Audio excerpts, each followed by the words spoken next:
الأيام.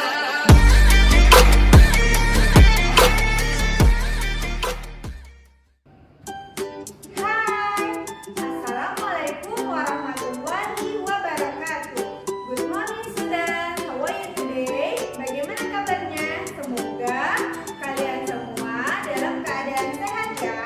Bertemu lagi bersama Teacher Ika. Nah, kali ini kita akan belajar tema 3, peduli terhadap lingkungan hidup.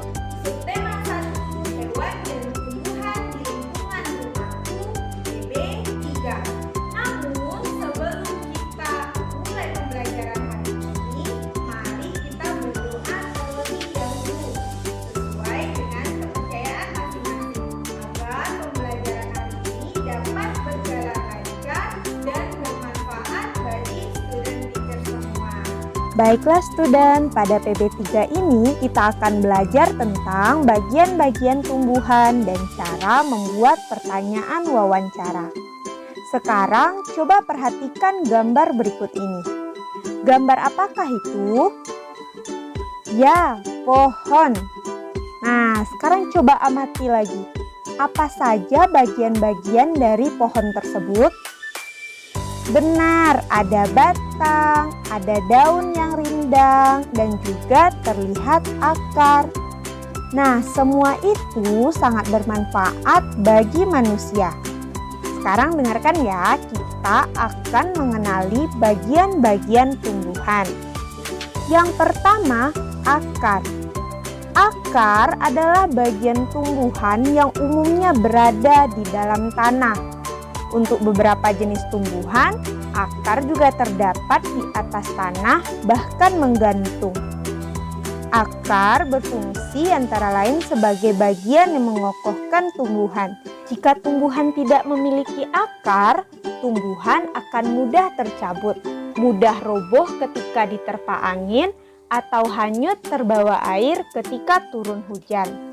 Zat-zat mineral dan air yang dibutuhkan untuk membuat makanan juga diserap oleh akar dari dalam tanah.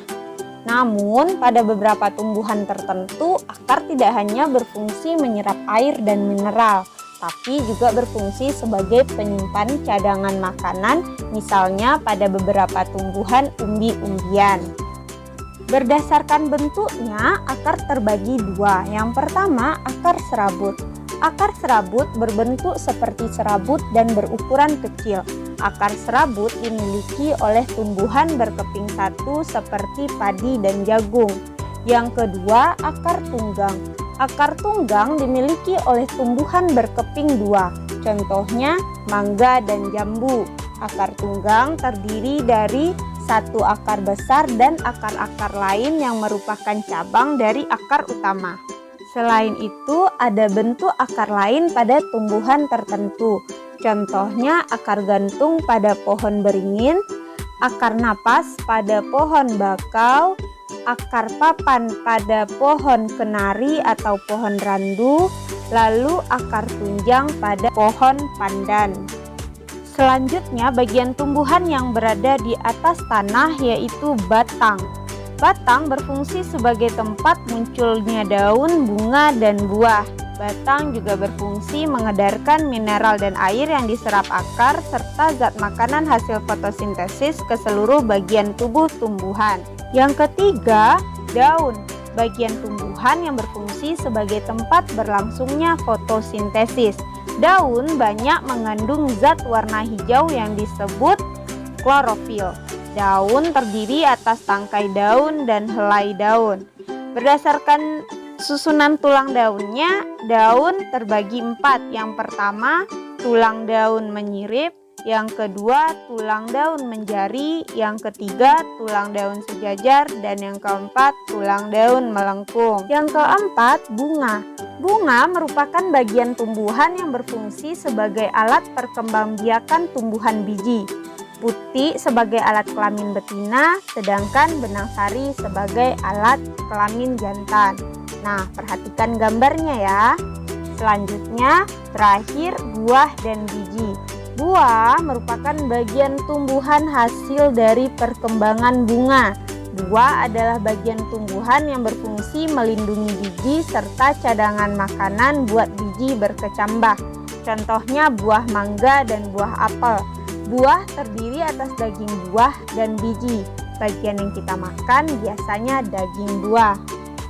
Nah, sampai sana paham ya? Jadi bagian-bagian tumbuhan itu terdiri dari akar, batang, daun, bunga, buah, dan biji. Sekarang coba perhatikan gambar berikut. Gambar apakah itu? Ya, ada pedagang tanaman hias atau pedagang bunga. Nah, Pak Tony merupakan seorang pedagang bunga. Sekarang kalian akan diminta untuk menjadikan Pak Tony sebagai narasumber wawancara.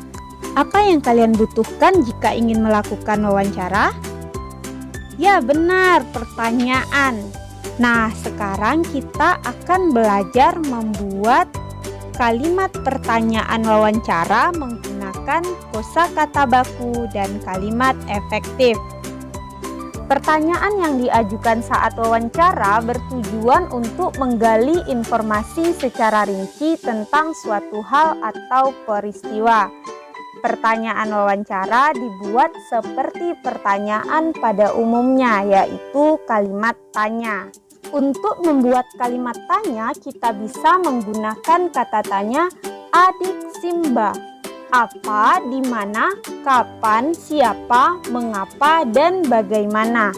Apa digunakan untuk menanyakan sesuatu baik berupa keadaan atau perbuatan yang berkaitan dengan isi atau inti bahasan. Contohnya, apa hewan yang Bapak pelihara? Yang kedua, di mana? Di mana berfungsi untuk menanyakan tempat kejadian peristiwa. Contohnya, di mana Bapak membeli makanan hewan. Yang ketiga, kapan? Berfungsi untuk menanyakan waktu kejadian peristiwa. Contohnya, kapan Bapak memberi makan hewan peliharaan Bapak? Yang keempat, siapa?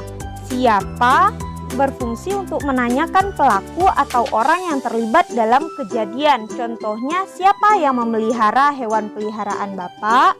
Yang kelima, mengapa? Mengapa berfungsi untuk menanyakan sebab terjadinya peristiwa. Contohnya, mengapa kandang hewan peliharaan Bapak harus dibersihkan secara teratur? Yang keenam, bagaimana? Bagaimana berfungsi untuk menanyakan keadaan atau proses terjadinya peristiwa. Contohnya, bagaimana cara Bapak membersihkan tubuh hewan peliharaan. Dan yang terakhir, berapa? Berapa berfungsi untuk menanyakan jumlah. Contoh pertanyaannya, berapa banyak hewan peliharaan Bapak?